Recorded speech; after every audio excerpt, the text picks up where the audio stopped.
What's up, everybody? Welcome to the Unesh Value Train. Hope you're excited to fly into space and follow your dreams. I am. Playing against the, the Dragon. Cool, man. Let's get the chat closed out. As far as our opening hand goes, yeah, I actually like this. We have Jace in the hand, a nice little something for us to work towards. We don't have any artifacts, but with Stunt Double copying one of our Sphinxes, yeah, we'll keep on this one. Arcane Denial, get a little bit of card draw. Not the best opening hand, but with the value from Jace that hopefully Jace is going to give us. Magic fingers crossed. I will take this hand. So, see if our opponent wants to mulligan past 6 or not. We'll get the island down, and then we will cover our commanders. But yes, thank you. I also wanted to thank you for flying Unesh Value Train today. I know there's a lot of airline providers out there that you can choose from. Unesh and I greatly appreciate you deciding to fly on the Value Train today. All right, let's go get the island down. Anything else, we're going to pass the turn. We're playing Unesh, Creo Sphinx Sovereign. He is flying. He or she. Pretty sure it's a he. Maybe. I don't know. Who knows? Sphinx spells you cast cost 2 less to cast. Whenever Unesh or another Sphinx enters the battlefield under your control, Baby Factor Fiction for 4.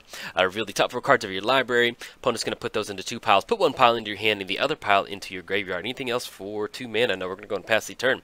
Play against Scion of the Dragon, flying. Then 2 mana. Search your library for a dragon permanent card and put that into the graveyard.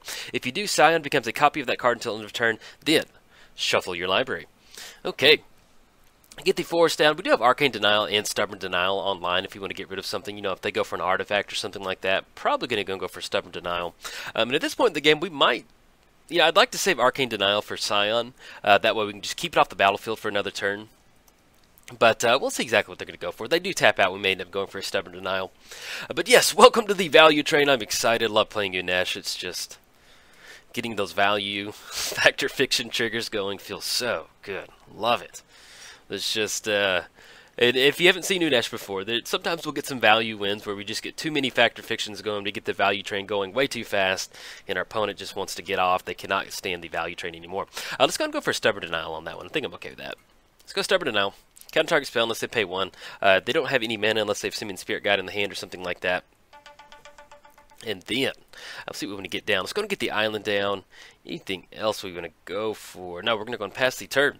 Oh, I did add 2 new cards to the Value Train. We got a new little modification to the engine. We added a Crow Mox to the deck, which is really nice. I picked up Crow Mox for a Phoenix deck that I'm working on currently, and I'll kind of talk about that here in a little bit, but I picked it up, and it would work great with Unesh because there's a lot of times where we just have a ton of Sphinxes in the hand.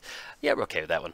There's just a lot of times where we have a ton of Sphinxes in the hand, and exiling one of them with the Chrome Mox just to get ahead on mana is something that will definitely support our game plan. Let's go and get the island down. Let's go and go for Jace. Let's just see if we can't kind of brainstorm into some nice little value stuff. Go for the Brainstorm ability, draw 3 cards, put 2 back, and we draw into a couple more islands. Let's go ahead and put, that's going to be 1, 2, 3, 4. Let's put 2 islands back. I like that, because we'll have Mystical Tutor. We can do that during our upkeep if we want to kind of shuffle away a couple of those islands. And then we also have Kefnet's Monument, which we can get down off the Monument. So blue creature spells you cast cost 1 less to cast, and then whenever you cast a creature spell, whenever you cast a creature spell, target creature and opponent control does not untap during its next untap step. So it's a good way for us to kind of, if we are playing against somebody like Scion, where it is a flying creature, we can get down Kefnet's Monument and then start tapping down their creatures off our nice little value Sphinxes. The only thing we are missing in the hand is some nice little, we don't really have any Sphinxes. Utter End on Jace. Okay, adios, Jace. So we have that island. Let's see, let's go and get the island down. So we're sitting at 5. Let's go and go Kefnet's Monument. That's going to put us on Arcane Denial there at 1, 2, 3, 4. Yeah, so if they go for Scion, not Unesh. If they go for Scion, then we'll be able to go for Arcane Denial to stop it. If not, we can go for Mystical Tutor and make sure that we don't. I think we put 2 islands back, so we'll make sure we don't draw that second island because we need to get some nice little Sphinxes going. That's one thing, though. If you are new to the channel or if you've not seen any of the Unesh videos, or if you want to build Unesh and this is how you found the video, you want a ton of Sphinxes in your deck. It's just the insane value that you get. It just always feels really good. Alright, so we have Mystical Tutor. Search your library for an instant or sorcery card. Reveal that card. Put it on top. Do we want to go for that? To kind of draw into something else. We'll be online for Unesh next turn to get that down for a nice little Factor Fiction. Yeah, let's go Mystical Tutor at this point right now. We can probably grab something safe like Cyclonic Rift if we want to just use it as spot removal or like kind of, not spot removal. Actually, let's go and go Pongify. I think I like that. Let's go Pongify. Yeah, let's go Pongify. Get that on top. That way we can kind of stop the dragon from swinging in. And then we also have Arcane Denial. Okay, let's go and get the island down. And then Unesh is actually only going to cost 5. And then I'll still leave up 1 for Pongify. one more, and let's get the Fact or Fiction going. Baby Fact or Fiction. It's time to hop in that value train and start going. Oh, counterspell. Hey, got it. Yeah. Sounds like a plan. Let's get Unesh pop back up. Anything else? Now we're going to go past the turn. So, opponent is sitting at 1, 2, 3, 4, 5. They do have 5 mana, so if they want to get Scion down this turn, they can. We will not be online for Arcane Denial, but at least we'll be online for Pongify to kind of keep Scion off the battlefield. And then just hopefully kind of keep them off any sort of, Scion activation, putting a card in the graveyard. But, speaking of dragons, I'm definitely... it's just funny. I'm going to build a lot of the Commander 17 videos for sure. Not videos, but a lot of the Commander 17 decks. They haven't released on Magic Online yet, which is really a bummer because I'm really excited about a lot of the stuff. Like, I definitely want to build, I think Mathis, I think that's his name. Definitely just going to go Flavor City on that one. I'm going to build like a nice little Assassin Guild deck on that one just to have some fun. And then, sorry about that, my phone was ringing. But yeah, and then we can, oh, sorry. Phone rang and it kind of got me rattled. But yes, about the, I cannot remember its name, but the dragon that's colorless, and then you can remove the counters and add like 10 mana to your mana pool. I'm thinking about building that one because I don't have a 5-color deck, and I think that would be a lot of fun. Okay, now as far as what we've got in our hand, we just have Pongify, Arcane Denial. We can go for Unesh, which is going to be, it's going to be 7, so we don't have enough mana for that. Let's just go ahead and pass the turn over to our opponent. Okay, sorry, my wife had shot me a call real quick. I was just make sure everything okay. It ended up being 2 missed calls that I had, but it was 2 different people, so I thought she was trying to urgently get a hold of me. All right, so opponent's got the Life Crafter going. At the beginning of your upkeep, scry 1, and then whenever you cast a creature spell, you may pay green if you do draw a card. So, I'll see what they're going to go for this turn. If we can catch Scion off a nice little Arcane Denial, then we'll get a nice little card draw going. They'll get some card draw, but it'll be good for us. And we also have Stunt Double. We can cast Stunt Double if we want to, but it will not really do anything. It'll just come in as a nice little 0/0. Glyph Keeper. I guess we could just cast it, just to get like a clock going. It's going to cost only 4. Yeah, I think that's better than nothing at this point. Alright, so we're going to get the Glyph Keeper down. And then also, it's going to have some nice little not hexproof technically, but a nice little shield on it, if whatever you want to call it. Whenever it becomes the target of a spell or ability for the first time, counter that spell or ability. So, at least we're going to end up with a nice little 5/3 on the battlefield. And if we can't get Unesh down, we can always go for Stunt Double, copying Glyph Keeper. And that'll be another one on the battlefield. And if we get enough mana, we can go for a nice little Rite of Replication kicked on the Glyph Keeper and have a ton of nice little protected sphinxes over there. That'd be pretty cool to go for that. But yeah, as far as the new cards, I did add the Chrome Mox to the deck, which helps us kind of pump our game plan out a little bit quicker, kind of get that value train going a little bit faster. And then we also added the I added Ardent Sphinx to the deck, which is the Metalcraft Sphinx, 1 blue mana, exile it, turn it to its hand at the beginning of the next instep. There's just some times where I just miss a card that is beautiful in a commander deck. So somebody commented and said, hey, why don't you have Ardent Sphinx in here? And I'm like, I looked it up and I was like, I don't know. You're right. That is a big glaring question as to why I don't have Ardent Sphinx in here, because we're running a ton of Artifact Ramp in here. So forget your username, but whoever suggested Ardent Sphinx, thank you very much. It fits really well into the deck and really kind of helps us push that nice little Fact or Fiction game plan. Alright, opponent's going for a Hellkite Charger. Can't be countered. Whenever it attacks, you may pay 7. If you do untap, there's an additional combat step. So we do have Pongify on the Hellkite Charger if we want to go for that. If we want to go for Arcane Denial, we can actually counter it and then draw another card, but we're going to give them 2 cards off that one. So I think we'll just pass on that one. We also have Stunt Double on the Hellkite Charger if we wanted to go for that. And we're not going to be able to pay for 7 mana with red in there, so unfortunately can't go for that, but we'll see what's going on. And if we wanted to, we could go for Pongify on there, just get a nice little 3/3 beast on there. Yeah, let's go ahead and get rid of that effect off the battlefield. Let's just go ahead and go for Pongify on this one. We're not going to be taking 5. It's going to go to the graveyard. They're going to get an 8 nice little monkey token over there. And what always makes me laugh is that looks like the monkey's got like some jewelry on or something like that. I don't know. It's just always been humorous to me. Okay, we've got the Sphinx swinging in. Ooh, and the Monolith. Okay, so let's go ahead and swing in for 5 with the Glyph Keeper. And we'll do a little bit of mana math, because we might be getting close to a nice little Rite of Replication. So let's go and push in for 5. They are at 21, so this is, we got a nice little clock going with the Glyph Keeper. If we go for the Monolith, and we flash in Stunt Double, yeah, we'll see. Put them down to 16. Oh yeah, and our opponent did get down the Cavern of Souls, naming Dragon, so that's going to kind of stop us from going for the Scion. Let's go ahead and get the Monolith down. It's going to be 1, 2, 3.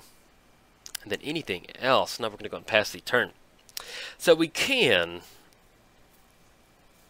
go for stunt double for 3. That'll be 3 mana. Or we can, well, we could always untap the monolith next turn. I think I like that. We could always go for the monolith next turn. I was thinking about potentially, maybe leaving up the monolith and then, excuse me. I was thinking about leaving up the monolith, and then we could, if we get into, actually, excuse me, no, we'll have enough. That'll be 3, 6, 9. We'll have exactly 9. I was thinking the right plus the 5 kicker was 10, so we'll actually have just enough next turn to go for that. So we'll see if we want to go stunt double on the Glyph Keeper to get that on the battlefield, or we can simply just go for Rite of Replication to get some nice little things on there. Sword to Plowshares. Okay. So in response, we'll see how they want to sequence the Sword to Plowshares, because if they do go for the Glyph Keeper on Sword to Plowshares, it's going to get countered actually for the first time, so we'll be able to push past that. So I'm also going to have 2 sources of removal to get rid of the Glyph Keeper off the battlefield.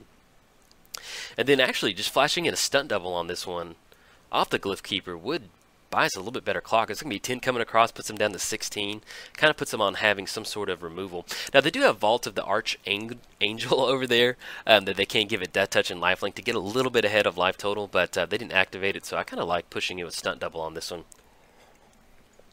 And I did pronounce that correctly. There was a, okay, counter that ability. So counter, see if they have another source of removal. If they do have another source of removal, what we can do is we can go for stunt double in response to that. If not, that might have just been a misplay by our opponent, which, sometimes that happens. Not the end of the world. Good for us, though. But yes, I used to always call Vault of the Archangel. It's like really hard for me not to call it Archangle. I don't know why, I just want to call it Archangle. And it is a major struggle off that one. Alright, looks like our opponent's tapping out. Might be going for the actually Scion on the battlefield. If they are, I think I'm okay with that. They do need to tap for, it looks like they need to tap for at least white men in there somewhere. But we'll see what they're going for. But yeah, so we can go stunt double on the Glyph Keeper, or we can simply just go Rite of Replication off the Glyph Keeper and have a whole army of little Glyph Keepers over there, which actually sounds pretty good. We'll see what they're going for. Hellkite Tyrant. Okay, enters the battlefield. They're going to pay green off the Life Crafters. I think I like going for Rite of Replication. We're going to get 5 copies of it on the battlefield. 5 of those instead, and that'll be a nice little way to kind of push past our opponent. And then we can go for stunt double on something else if we can go for Hellkite Tyrant or something like that.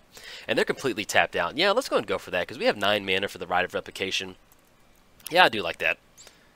Sphinx of Uthun. But actually, I've been talking about Rite of Replication on Glyph Keeper, and it's going to target that ability for the first time each turn. So, that's not really going to help us accelerate our game plan. We can... Yeah, I miscalculated that. Yeah, I forget that it applies to everybody. So, if we go for Unesh, we can get that on the battlefield. We can chump block on the Hellkite Tyrant. That's going to be 6 mana. Excuse me, actually be 7 with the commander tax. That'll be 1, 2, 3, 4, 5, 6, 7. That'll leave us 2 mana on Arcane Denial. Or if we want to get a little bit extra value, we can go for Sphinx of Uthun, which will be able to kind of chump block on the Hellkite Tyrant. Let's go for Sphinx of Uthun on this one. I like that. It's going to be 1, 2, 3. And then 1, 2, 3. Let's go ahead and tap down the Hellkite Tyrant. That way we can swing it for 5. Yeah, I like that. Tap that, excuse me, does not tap during your next untap step. Really, top 5 cards of your library, see how they want to split it down. We still have 3 mana, and we have not made the land drop for the turn, so we can actually go for Rogue's Passage, which actually help us kind of maybe push in some nice little final damage on this one. So, I think we'll go for that. And then if we go for stunt double on the Sphinx of Uthun, that'll be another chump blocker on the battlefield that we could get some more extra value and then maybe swing it in next turn. Yeah, we'll see. We'll see how this breaks down. But I think at this point, we might end up going Rogue's Passage just because our opponent has an entire deck full of flyers. More than likely if you're playing like a 5-color dragon deck. So, this is how they're going to split it up. Yeah, I'll choose pile 2. Let's go for that. Get down the Rogue's Passage. Anything else? Do we want to swing in for 5? See if they offer up the Hellkite block. Yeah, we'll go and push in on this one. I'm okay with that. Let's go and swing in for 5. Doubt we'll see a block on this one. If they do, then I'm okay with this trade all day. That leaves us Sphinx next turn on the stunt double, which will be another 10 coming across, which puts our opponent down to 1. So, kind of gets a little nitty-gritty on this one. Okay, anything else? No. So we're sitting at 510. Yeah, I like going for stunt double. I was thinking about maybe going for Rite of Replication on the Sphinx of Hun just for one, just have an extra blocker on the battlefield. But I think I like this line a little bit better. But I am sorry we have not gotten an Unesh yet. There's it's kind of nice though. There's just sometimes when you're playing Unesh, it's like, especially in 1 versus 1 commander, I can see it being a little bit different in multiplayer commander. But when you're playing 1 versus 1 commander, sometimes it gets a little crazy. All right, so we have Anguished Unmaking. Exile target null and permanent, you lose 3 life. That's going to put them down to 8. We could Arcane Denial. If we go stunt double on it, we'll get some extra value. Yeah, let's go ahead and go for that. I think I like stunt double on this one. Let's go stunt double. It's going to be 1, 2, 3. Hellkite Tyrant. We're going to target that one. So if they do swing in, it's not going to untap during its next untap step off the Kepnet's Monument. And then we can still block with another one off stunt double. And I love the art on stunt double, man. Such a cool card. All right, let's come in a Copy Sphinx. Get a nice little extra Factor Fiction off this one. Commandeer. Ooh, there's the Chrome Mox. Look at that nice little, I think, not Invocation. Invention. I think that's what they're called. I can't remember. But yeah, looks pretty. I think it was only like 50 cents more, so I was like, all right, yeah, I'm going to splurge on this one. And the other one I need to pick up is Duplicate, because I love how good Duplicate looks in the nice little Kaladesh border frame. So I'll have to pick that one up next. I'll be a next little pick up on those. I'm not usually a huge foil person. I don't like foil cards unless it's Get Rock Hypnotoad or something like that. But the really good looking cards that they're putting out, the inventions, the whatever you want to call them, they just look so good. Really good, so I'm starting to pick those up whenever I can. All right, so we have Chrome Mox to put in the hand. We can exile a blue card out of our hand. Imprison in the Moon will be another good way to get rid of the Hellkite Tyrant. Yeah, let's go and choose pile 1 on this one. Yeah, I like that. I like that pile a lot. We're going to miss out on some mana with the Cage Sun and the counter spell. But we can actually commandeer Anguish Unmaking on the Hellkite Tyrant. Yeah, I think I like that. Let's go Arcane Denial and Sphinx of Lost Truths. Yeah, then we gain control of the Anguish Unmaking and target the Hellkite Tyrant. That should put us in. That's going to be 5, 10, 15 coming across next turn. Then, yeah. Okay, opponent scoops it up. I think, yep, opponent scoops it up. So, yeah, so we're going to be able to commandeer on the Anguish Unmaking, gaining control of that spell, targeting the Hellkite Tyrant. That put our opponent at 1, 2, 3, 4, 5. They have about 5 mana left, and then one of those sources was a colored source. So, we're going to be able to get down Scion of the Ur Dragon, which would have allowed us to kind of push in for some 15 points of damage next turn. So, unfortunately, we did not get to see Unesh on the battlefield, get some nice little Factor Fictions, but we still got some nice little value out of the stuff we got down today. And, yeah, had a lot of fun. So, if you enjoyed the video, like and subscribe. Thanks. Bye.